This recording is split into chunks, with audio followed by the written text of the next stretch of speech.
ना, अब गुस्सा छोड़ी भी। हम सॉरी कहा तानी ना। Shut up. हम कोनो स्कूल के बच्ची नहीं खे जे हमके ई टेडी बेयर दे के मना लेबा। आई वांट टू नो कि तोहार लाइफ में हमरा अलावा कोनो और लड़की बाकी ना। अदरवाइज अगला कॉफी के कप तोहार मुंह पे दे के मारब। बट डार्लिंग उहे तो हम कहा तानी ना, हमार लाइफ में और केहू नहीं खे तोहरा अलावा।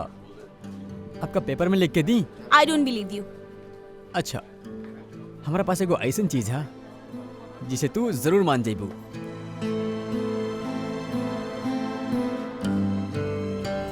ये देखी, खाली तोहरा खातिर पूरा 6 महीना के पॉकेट मनी बचा के ये डायमंड रिंग लेके आयल बनी तोहरा खातिर।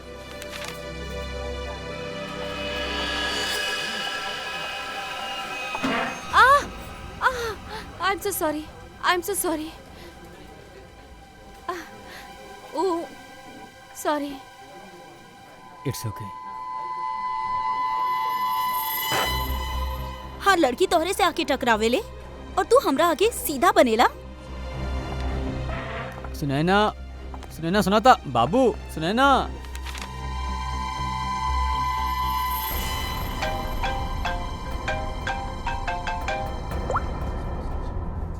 हाँ, हम पहुंच गइल बानी। इंतजार कर रहल बानी, देखा तानी। ओके।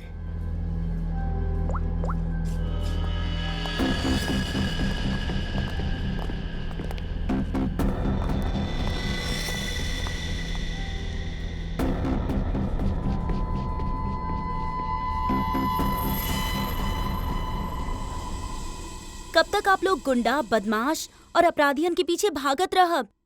कब तक उनका पकड़े खातिर अपन पसीना बहावत रहब? का आप लोगन के हक नहीं खे कि आप लोग 5 स्टार के एसी रूम में रही और हवाई जहाज में घूमी, छुट्टी बिताई, आराम करी? हाँ हाँ बिल्कुल हक हा, लेकिन छुट्टी देवे लेके। वो सब आप हमरा पे छोड़ दें। हम एसीपी सर से बात करब। हम इतना सुंदर बानी, खूबसूरत बानी, हमार बात केहू ना टालेला। हाँ, आप खाली ये बताएं कि आप कहाँ छुट्टी मनावे चाहब? शिमला, कुल्लू, मनाली, जयपुर, उदयपुर या फिर जहाँ आप चाहें, देश के बाहर कहीं? हमनी की कंपनी एगो सीजनल ऑफर निकल ले बा जे खाली आज के खातिर बा। वन डे ऑफर कहा? अगर आप ई हॉलिडे प्लान बुक करेनी तब wife free. Wife free? Sir हमार तो निकल पड़ल। अरे नाना सर, आप गलत समझ रहल बानी। एकर मतलब बा अगर कोनो आदमी पैकेज लेवेला तो ओकरा साथ ओकर वाइफ बिल्कुल फ्री होई। समझनी सर? मतलब उनकर पैसा ना लागी, वो फ्री में जई हैं। अरे यार, हमरा तो लगल कि वाइफ फ्री मिली। ये अच्छा पैकेज नहीं के सर। सर आप जल्दी बताई, हमें बुक कर दी। खाली कुछ घंटा खातिर बा ई ऑफर। एक मिनट, एकरा खातिर हमके वाइफ से पूछे के पड़ी। तो फिर जल्दी पूछी, हमके टचअप भी करे के बा। Hello darling. अरे नहीं के, आलू, टमाटर, प्याज सब याद बा हमके। हम फोन ऐसे कैले रहनी कि कहीं घूमे चलबा। देखा बात ऐसा रहा कि हनीमून में हम लोग कहीं घूमे ना गए रहनी ना, तो आज घूमे के मौका आयल ह। शिमला के ट्रिप ह, 50% डिस्काउंट। आइबा नहीं खे? अरे सुनता। लाई सर, हमरा के फोन थी। हमार कन्विंसिंग पावर से तो हमारे हस्बैंड तक कन्विंस हो जाले। हेलो मैम, हम मोहिनी। एक्चुअली हमार कंपनी आपके छुट्टी खातिर एगो बहुत बढ़िया ऑफर निकल ले बा। अगर आप हमनी की ऑफर लेब तो आप एगो डायमंड नेकलेस जीत सकेनी, उहो 5 लाख रुपया के। ओह, बुक कर दी? ओके मैम, थैंक यू। अरे वाह, इतना जल्दी मान गई। का हो रहा भाई? और आपके? हेलो सर, हम मोहिनी। आपकी याद बा कुछ महीना पहले आप लोग हमार घर आयल रहले? अरे उहे मोहल्ला जहाँ हम वर्ल्ड फेमस बानी। हमार पति की ना पसंद नहीं खे कि वो हमार खूबसूरती के तारीफ करेगा। हाँ हाँ, याद आयल हमके। दया बतैले रहल आपके और आपके हस्बैंड के बारे में। सचो? दया जी हमके याद कइले। एक्चुअली डोंट माइंड, हाँ हम यहाँ उनके खातिर आयल रहनी। बच गई नहीं। दया जी कहाँ बड़े? दया जी बाहर गइल बानी, आज ना आई है। हमके दया जी के एड्रेस दे दी। वो काहे खातिर?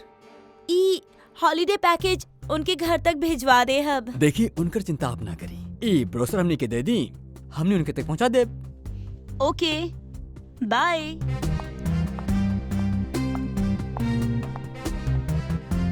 छुट्टी पे जाए के बाद किसी आईडी में नौकरी करे के बाद। सर एसीपी प्रदुमन हियर। हेलो हेलो सर, हम अखिल बोला था नहीं, हमरा के बचा ली सर प्लीज। हेलो अखिल, अखिल कहाँ से बोल रहा बा? सर मरने से पहले हम सीआईडी के कुछ बतावल चाहते नहीं सर, प्लीज। अखिल, अखिल देखा तोहरा के कुछ ना होखी, बतावा का बतावे चाहताड़ा, जल्दी बोला। अखिल, हाँ अखिल। काबिल सर, कोनो अखिल रहे, ओके हमनी के मदद के जरूरत बा। दरवाजा खुलल बा। ई फोन के लोकेशन तो यह बा ना? जी सर, बाकी यहाँ केहू न दिख रहल है। ना अगर लोकेशन यह बा तो जरूर यहाँ कुछ ना कुछ मिली, पूरा घर ढूंढल जाई। सर घर के हालत देख के लगा था कि यहाँ पे हाथापाई भइल बा या फिर कोनो चीज के ढूंढल गइल बा। लागत तो ऐसे बा। बाकी अखिल कहवा बा जे हमनी के बोलैलस? अखिल, सर ये आवाज।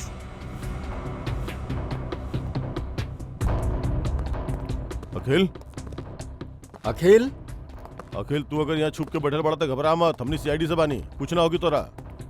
हमनी की आवाज सुन रहल बड़ा तू?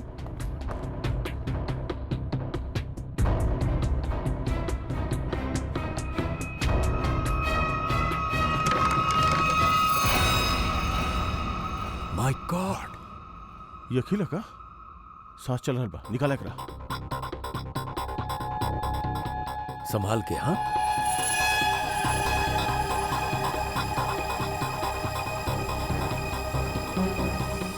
निखिल पानी ले आवा। अखिल, अखिल, अखिल,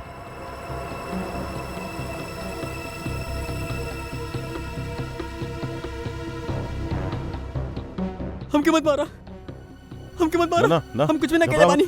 हम लोग सीआईडी से बानी, कुछ ना होगी तोरा। तू अखिल बड़ा? हम अकेले बानी। तुम्हारी हालत के कैलस? तू अंदर अलमारी के अंदर कैसे पहुंच गिला? हम अलमारी के अंदर छुप गए रहनी ताकि वो लोग वापस आके हमरा के मारे नहीं के। वो लोग? कौन से लोग? हाँ केहू? हाँ? अजय, अजय मेहरा। अजय मेहरा? ओके, ओह नो, अभी अजय मेहरा क्या है सर? वो एकरा मार कहाँ देलस? दया, देखा एकरा जेब में मोबाइल वगैरह बा का?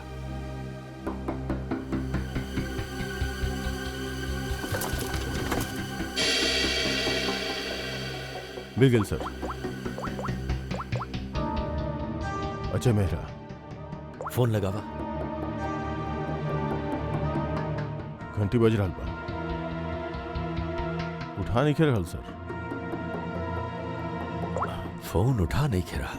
ट्रेस कराए कर फोन, पता चल जाई वो बाड़े कहाँ पे, और बाड़े के ही अजय मेहरा। हाँ हाँ, वो आदमी के नाम अजय मेहरा। हम तोरा के ओकर नंबर भेज देले बानी। ये अजय मेहरा के पूरा जानकारी हमनी के चाहिए। ये के ह, का करेला, कौन कौन लोग के साथ एकर उठना बैठना है, पूरा डिटेल चाहिए। हाँ जल्दी से पता करके हमारे के फोन करा। ओके ओके।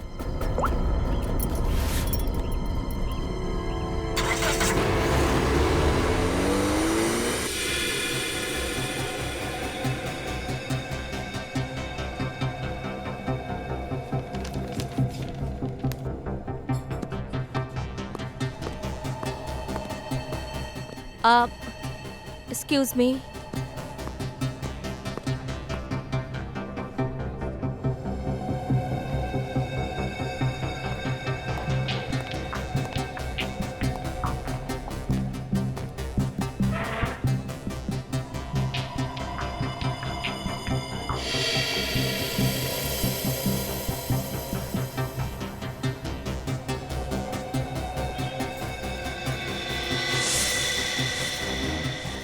ई का ये लोगन के पास हथियार है, लगा तो कुछ होके वाला बा यहाँ पे। जयवंती, एकर फोन यहाँ से 20 किलोमीटर दूर अंधेरी ईस्ट के लोकेशन दिखा रहल बा कि वहाँ से हिल भी रहल बा। ना सर, कोनो मूवमेंट नहीं के। फोन उहे जगह दिखा रहल। सर लगता है अजय मेहरा एक ही जगह रुक गइल बा। सर हम ओकर एग्जैक्ट लोकेशन देख के बतावतानी आपके। ठीक बा, समझ में नहीं आ रहल कि सच में ही अजय अखिल के मरलस की मामला कुछ और है। कहीं अखिल ये अजय से कोनो और वजह से तो जुड़ल नहीं खे।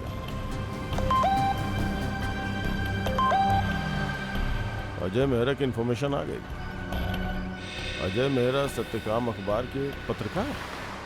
सर मिल गई। अजय मेहरा ई वक्त जुहू के हॉटस्पॉट कॉफी शॉप में है सर। हॉटस्पॉट कॉफी शॉप, चला जल्दी वहां पहुंचे के पड़े।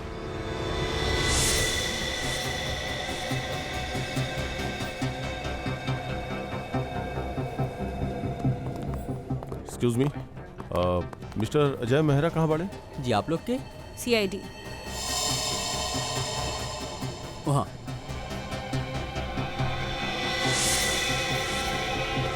मिस्टर अजय मेहरा आपके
You okay?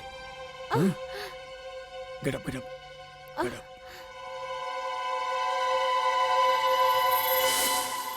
के बड़ा तू लोग और केकरा मारल चाहतड़ा? हमने के यहाँ अजय मेहरा भेजले रहले मालिनी के उड़ावे खातिर। का? ये कहाँ गई? सर लगातार भाग गई। भाग गई? कोनो बात ना, ये तबा यह बताई ये मालिनी के बिया। सर ई रहल मालिनी। अरे लेकिन बा के ही और अजय मेहरा करा मारल कहाँ चाहता?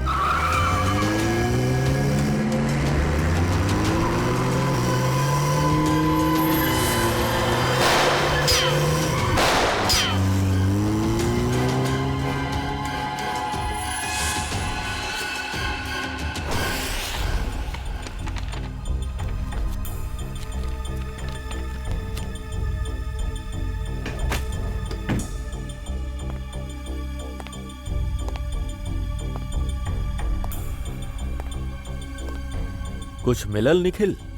ना सर। समझ में नहीं खे आ रहल ई अखिल के खून भइल काहे? इतना सब पैसा बा, पूरा बैग भर के पैसा बा, ज्वेलरी, बाकी केहू कोनो चीज के हाथ भी ना लगैलस। फिर काहे? का वजह हो सकेले अखिल के मारे के?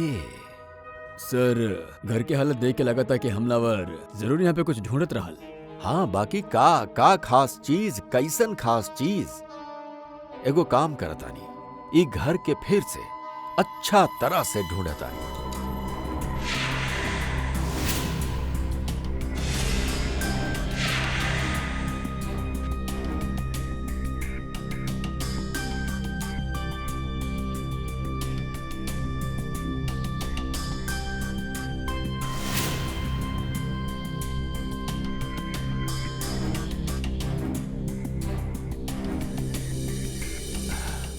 अखिल, का बा तोहरा पास जेकरा वजह से ई अजय मेहरा तोहार खून कैलस?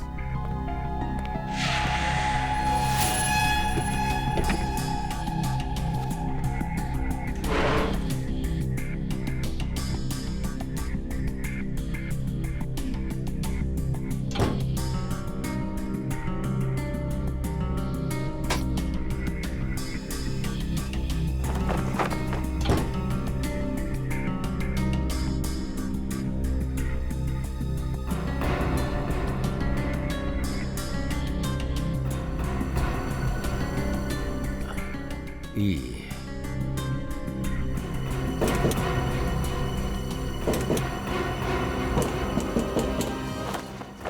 निखिल, हाँ सर।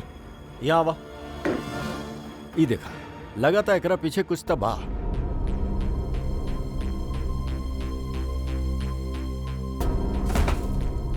संभाल के।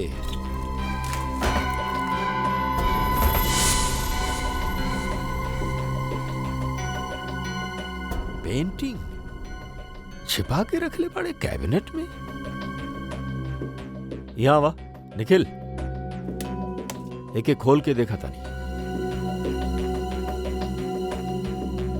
संभाल के।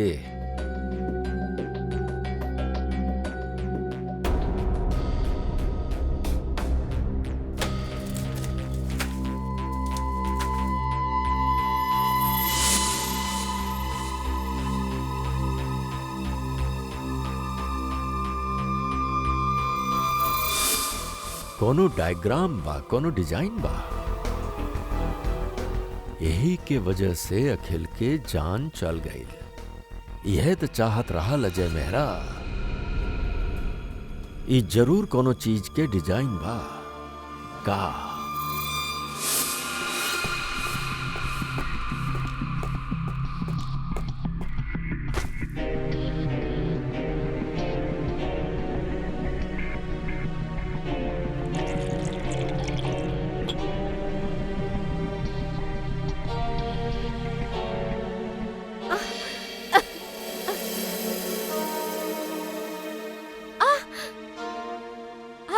तू ठीक था बाड़ू ना? हम मरे के न चाहता नहीं। प्लीज प्लीज हमके मत मरिया। हम तो कहीं लेके आयल बनी तो हमरा घर पे बाड़ू। घबराई मत। बाकी वो लोग कह रहे जो तुम्हारा पीछा करते रहे। हाँ ओह, हमके नहीं के पता। आप ही तो हमार पीछा करत रहनी ना, हम तो कहीं और के पीछा करते रहनी। अच्छा भले मुँह पे रहनी तो के बचा के ले आईनी। बाकी वो लोग कह रहे आई एम सो सॉरी। हमके गलत फहमी हो गई। तोहरा सिर पे काफी चोट लगल हा। चला साथ में चला। यहाँ आ।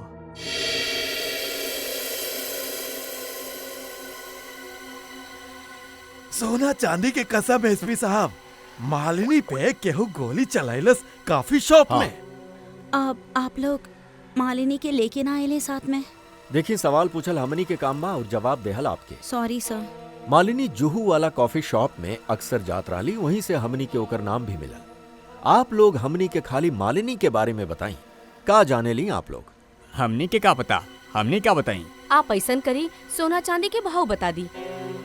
मजाक करे आइल बानी हमनी यहाँ, जोक मार रहल बानी। जितना पूछल जा रहा उतना बताई। हीरा मोती की कसम, का बेवकूफ पाले बानी हम यहाँ। सर मना कहीं ना सवाल पूछे खातिर। सर, मालिनी हमरा के यहाँ पिछला 1 साल से काम करत रहली और वो बहुत सच्ची और मेहनती लड़की भी आ। ऐसा लड़के के कौन मारल चाहिए ये हमरा समझ में नहीं आ रहा। तनी याद करा, अच्छा तरह से अपन दिमाग पे जोर डाला। का आप लोगन के मालिनी कबो परेशान लगली? पिछला कुछ दिन से कोनो बात के लेके ऊ परेशान रहली या केहू के जिक्र कैले रहली? ना सर, हमके ऐसा ना लगता। जहाँ तक हमके याद बा, मालिनी कबो ऐसा हमके कुछ बतैलस ही ना, और ओकरा देख के कबो ऐसा लागल भी ना कि ओकरा कोनो परेशानी रहल। सब सोनारन के कसम सर याद आ गए। अरे अब कसम ही खात रहबा कि कुछ बतईबा भी। परसों मालिनी के पर्स चोरी भइल रहल। ओकरा आँख से गंगा जमुना बहत रहनी। सुनिधि भी तो साथ रहली। पूछी सुनिधि से। सुनिधि बोल ना। जी हमके माफ करब, हम बोला गए रहनी। दरअसल हम और मालिनी ट्रेन में साथ में सफर करेनी। Local train. आगे बताएं। परसों ओकरा साथ एगो बहुत सा अजीब सा हादसा भइल रहे ट्रेन में। ओकर स्लिंग बैग चोरी हो गए रहे। मजा के बात ई बा कि वो बैग के अंदर जे भी सामान रहल वो वैसन के वैसने रहल, चोरी ना भइल रहे। हमनी FIR भी दर्ज करवैनी एकरा खातिर। बड़ा अजीब बात बा, पर्स चोरी हो गई, बाकी पर्स के अंदर के सामान बिल्कुल वैसन के वैसने। और हाँ सर, ताज्जुब के बात ई है कि अगले दिन ओकर बैग ओकरा घर के बाहर मिलल, और वो अपना आप। और वो खुशी के मारे हम दोनों के मुफ्त में चाय भी पिलैलस। का काम के वक्त चाय पीलस? मोती पन्ना के कसम, चाय के पैसा भी काटब। हमरा काम के जगह पे काम चोरी। सर बहुत ही अजीब बात है। केहू मालिनी के पर्स चुरैलस और वापस भी कर देलस। सर केहू ऐसा काहे करी? कुछ तो निकाले के होकी, कुछ तो कैले होकी उ पर्स में। हाँ सर, और मालिनी जैसन एगो साधारण लड़की के पास ऐसन कौन सा कीमती चीज हो सकेला? कोनो तो कीमती चीज बा मालिनी के बैग में जे अजय चाहता, और यही खातिर तो ऊ मालिनी के पीछे हाथ धो के पड़ल बा। खाली एक बार ये अखिल के घर से जे हमनी के ब्लूप्रिंट मिलल बा ना, ओकर राज खुल जाए ना, तो सब कुछ साफ हो जाई, सब कुछ साफ। का भाई? हाँ, सिक्योरिटी कोड क्रैक भाई? ना सर, पूरा मुंबई घुमा देहलसी परफेक्ट पिज्जा के चक्कर में। ई का मजाक बा? हाँ, तू पिज्जा खाए आयल बड़ा कि ई कोड क्रैक करे खातिर? सर जब तक कि पिज्जा न खाई ना तब तक एकर दिमागे न चली। दिमाग पे बोझ बढ़ गईल बा तोहरा, समझला? ई जे बाल बढ़ल बा ना, कम करा, थोड़ा हल्का हो जाई दिमाग। और अगर तोहके परफेक्ट पिज्जा खाए के इतना ही शौक बा ना, तो हमनी के CID के पेंट्री में जाके खुदे बनाला और ई सब के खिलावा, एकरा भी। अगर पिज्जा पसंद नहीं आयल ना, हमार मतलब परफेक्ट पिज्जा ना बनल ना, तब पता बा कहाँ जीबा? जेल में। और वहाँ बैठ के चक्की पिसबा तू ना। का बेकार में परफेक्ट पिज्जा लगा के हमारा दिमाग खराब करके रख ले बाड़े। यही खा लेता नहीं हम। चल गए दिमाग।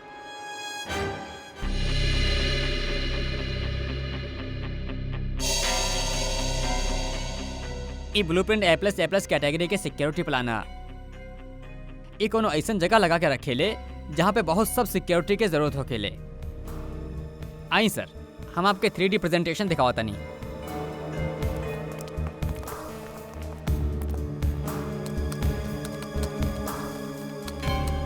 ये देखिए, पासवर्ड XOKOIL891 डाले पे सिक्योरिटी सिस्टम एकदम ओपन हो जाला।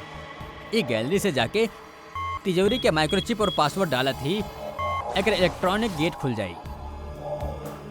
एकरा बाद आँख के पुतली और हाथ के उंगली के निशान मैच होते ही एक आखिरी गेट भी ओपन हो जाई।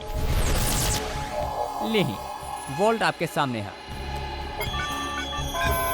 ये तो बिल्कुल लेटेस्ट टेक्नोलॉजी बा, हाईएस्ट टेक्नोलॉजी बा। ये सिस्टम तो इतना आसानी से खोलल ही नहीं खे जा सकत। और सर एके केहू आसानी से बना भी ना सकेला। हाँ, बाकी केहू तो ये सिस्टम बनैले ही बा ना। हाँ सर, पूरा मुंबई में ऐसा खाली 2 कंपनी बानी, एगो JB सिक्योरिटी प्लान्स और दूसरा Lockwood solutions. JB security plans और लॉकवुड सॉल्यूशंस। तो ये सिक्योरिटी सिस्टम के राज ई दोनों कंपनी में से कोनो एक में जाके खुली। इली सूप पीली। कैसन बाड़ू? फीलिंग बेटा? देखी, हम एगो जर्नलिस्ट बानी, तू हमके सब कुछ सच सच बतावा। सर हम आपके सच बता रहे नहीं। हम ना जाने ली कि वो लोग के रहल। हम तो खालियों के सीधी सादी लड़की बिया। घर वापस जात रहनी काम से और ये सब अचानक हो गई। सच बताई तो अब आपके भी घर में जाए में हमके डर लगा था।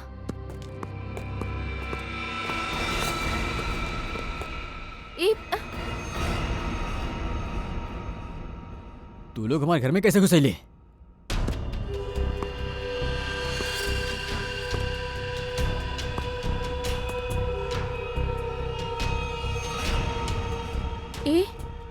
ए क्या? ई वरदान बा। कॉफी शॉप में हम यही के इंतजार करत रहनी और यही के पीछा करत रहनी। तू हमरा पीछे और हम तहरा पीछे। ला, हम खुदे आगे नहीं। तू कॉफी शॉप में हमार इंतजार करत रहला ऊ खबर छापे खातिर जेके तू अपन अखबार सत्य काम में छापल चाहता। देख लेले रहनी हम तो के वहां बैठल।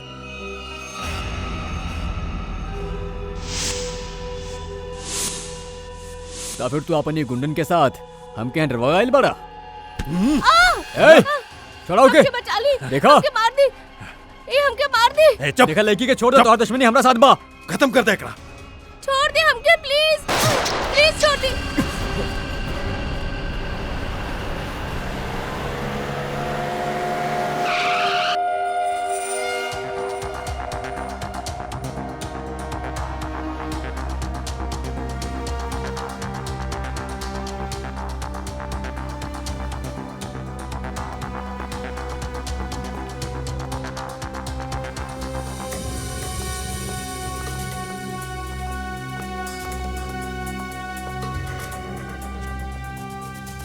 Excuse me.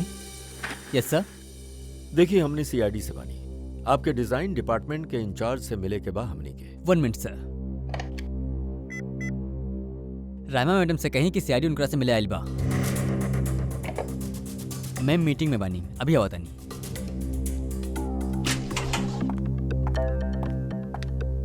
हेलो ऑफिसर्स, बताइए हम आपकी का मदद कर सकेनी? रहमा जी, हमनी के पास एगो सिक्योरिटी वोल्ट के डिजाइन बा। ये डिजाइन हमनी जेबी कंपनी के दिखाई नहीं। बाकी जेबी वाला कहले कि ई डिजाइन उनकर नहीं खे। ता हमनी सोचनी कि अगर ये डिजाइन जेबी कंपनी के नहीं खे तब फिर उतने ही अच्छा काम, उतने ही अच्छा डिजाइन खाली लॉकवुड वाला ही कर सकेले। थैंक्स फॉर द कॉम्प्लीमेंट सर। अगर आप लोग कहीं तो आपके ब्यूरो खातिर भी एगो सिक्योरिटी सिस्टम बना दी। काफी कॉन्फिडेंशियल काम होखेला आपके सीआईडी ब्यूरो में का सर?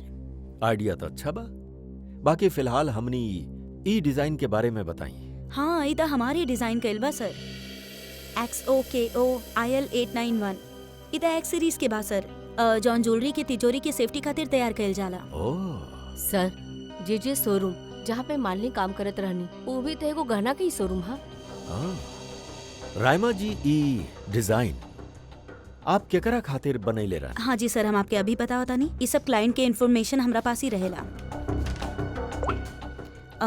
सर, ये हम ही बनेले रहनी कोनो विश्व सुंदरी ज्वेलर्स खातिर और एकर एड्रेस बा पंचवटी जंक्शन रेल रोड। और हाँ, एकर क्लाइंट के नाम बा मिस्टर जयप्रकाश। सर, जेजे के असली नाम जयप्रकाश बा और ओकर शोरूम के नाम विश्व सुंदरी ज्वेलर्स बा।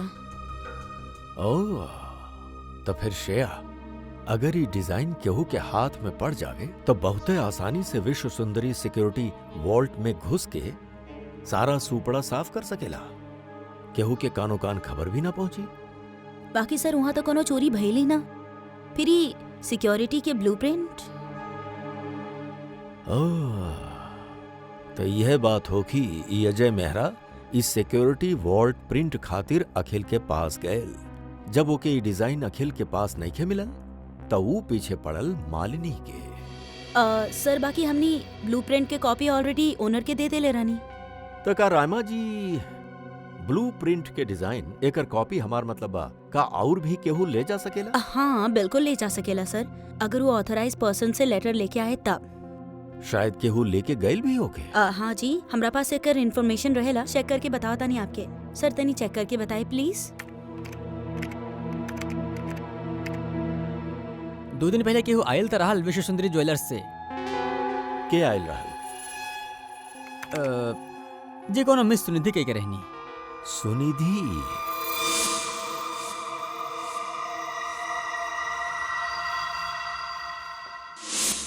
विश्व सुंदरी ज्वेलर्स के दुकान के एगो सीधी साधी सेल्स गर्ल। अभी सुनिधि हमनी के ई अजय मेहरा और मालिनी तक पहुंचाई।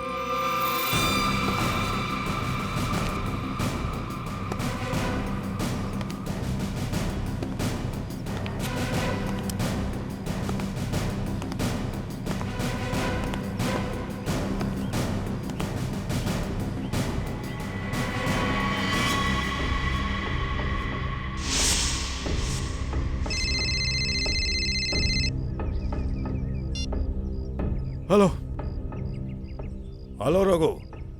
हाँ हाँ बोला तने। हाँ हाँ हाँ अरे अरे भोला ओ!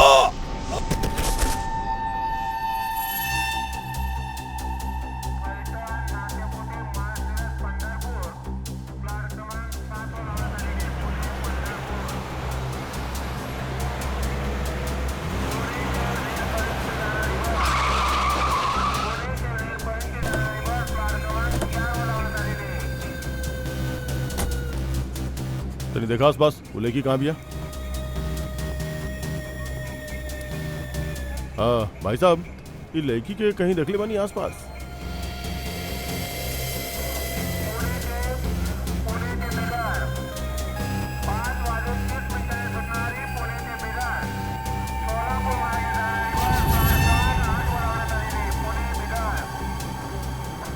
ये लड़की के देखनी है कहीं आप?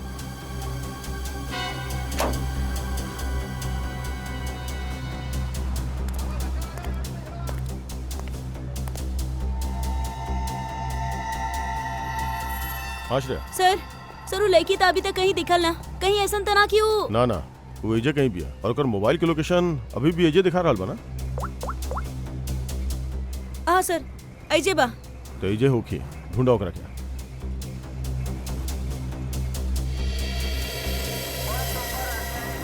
वो घूंघट में जो लड़की बैठल भी है कहीं वो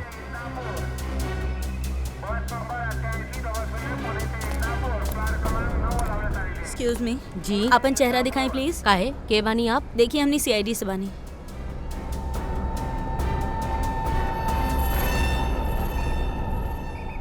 सॉरी।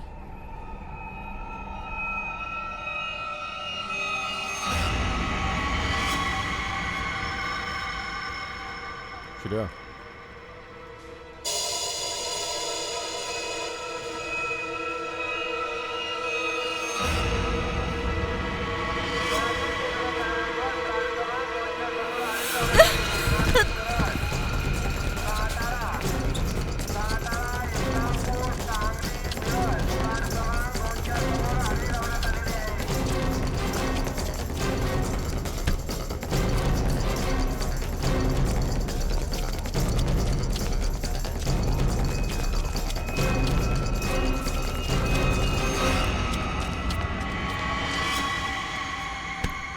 जब अकल लगावे के ही रहे तो ठीक से लगाओ तू।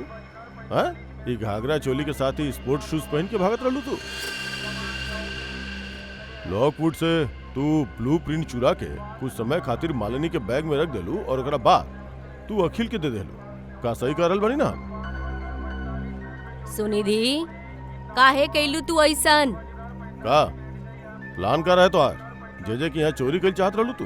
हाँ ना अजय, हाँ, अजय मेहरा हमरा से कहले रहल की लॉकवुड में जाके हम ब्लूप्रिंट ओकरा चुरा के दी। अजय मेहरा तोरा से सब करे खातिर कहले रहले? हाँ तोरा मालूम है कि हमने के वो ब्लूप्रिंट कहाँ मिलल?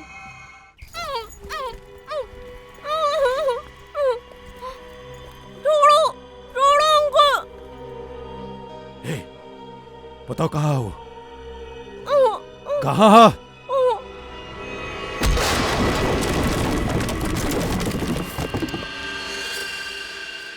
छोड़िए मत ओकरा के।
तू ठीक बाड़ू?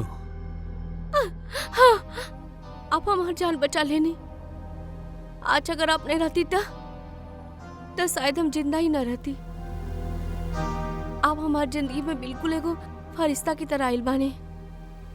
हम कोनो फरिश्ता नहीं खे, ना तो हम तो के बचा के कोनो एहसान कर ले बानी। हमारा हिस्सा कहाँ बा? हिस्सा? कैसन हिस्सा? वो बैग कहाँ है? कौन सा बैग?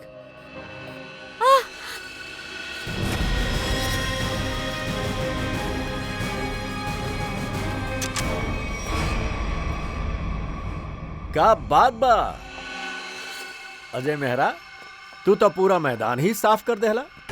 सर प्लीज हमके बचा ली। ये आदमी जो बाना ये हमके मार दी। हमरा एकरा से बहुत डर लगा था। प्लीज कुछ करी। घबराई मत, कुछ ना होगी, हम लोग आगे बढ़ी ना। बचाता लेब हमनी तो के, बाकी हमनी के हिस्सा के हीरा तो दे दा। हीरा? आप भी कौन सा हीरा? हाँ हीरा, एगो काम करता नहीं। तू जौन जे के हीरा लूटे वाला बाड़ू, ओकरा में से 50% हमरा के दे दा, शायद सर मान जाए। हाँ? हमके कुछ समझ में नहीं आ रहा। आप लोग का बोल रहल बानी? कौन सा हीरा? हम ना जाने नहीं कि तू के बाड़ू, बाकी इतना जरूर जाने नहीं कि एगो अपराधी बाड़ू। हम तो क्या अपन नाम ना बताइनी, बाकी तू हमरा बारे में सब जाने लो। मिस्टर मेरा, प्लीज हमके बचा ली। ये हमरा के मार दी। हम वैसे वरदान हमके मारे आयल रहे, बाकी वहां से तोहके उठा के ले गई। काहे? हमके समझ में नहीं किया था। आप लोग ये सब का बोलता नहीं। अच्छा श्रेया, अगर तू कुछ बतावल नहीं कुछ चाहता, सच्चाई ही बताई।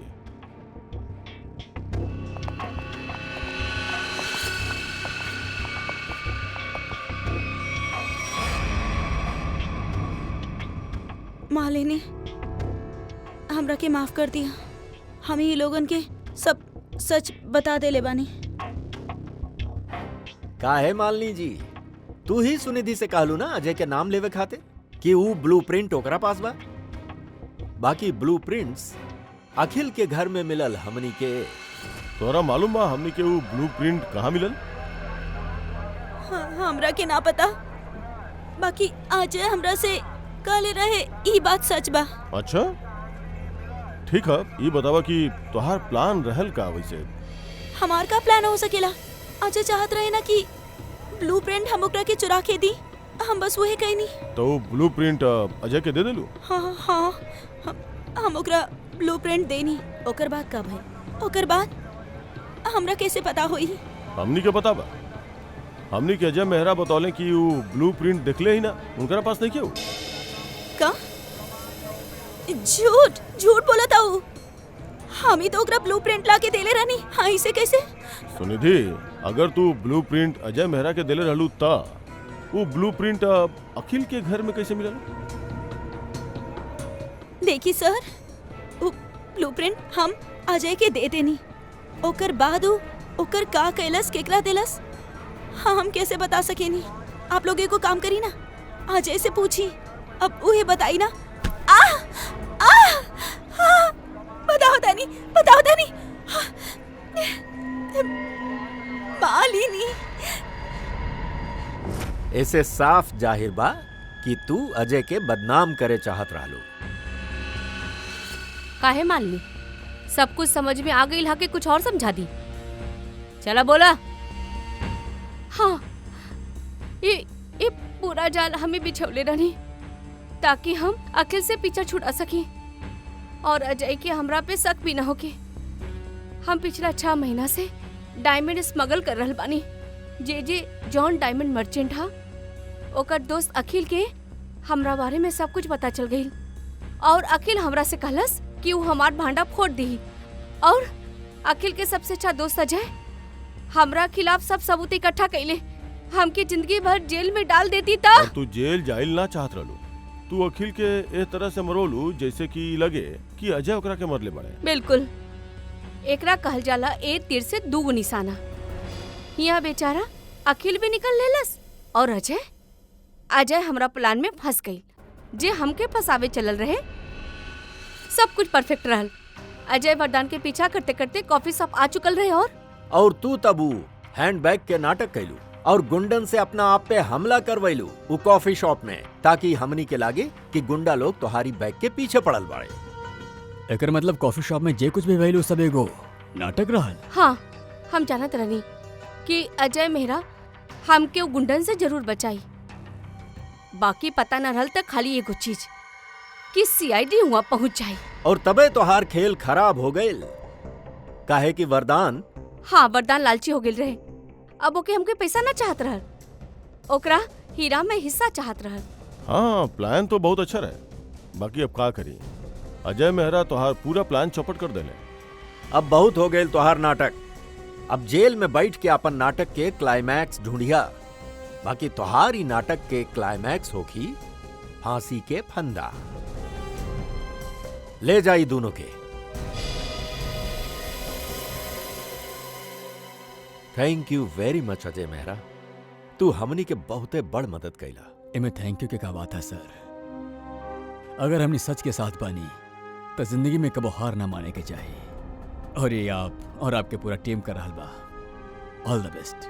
थैंक यू वेरी मच। और तोहरा फिल्म खातिर, घायल वंस अगेन खातिर हम सब के तरफ से बहुत बहुत शुभकामनाएं। Thank you.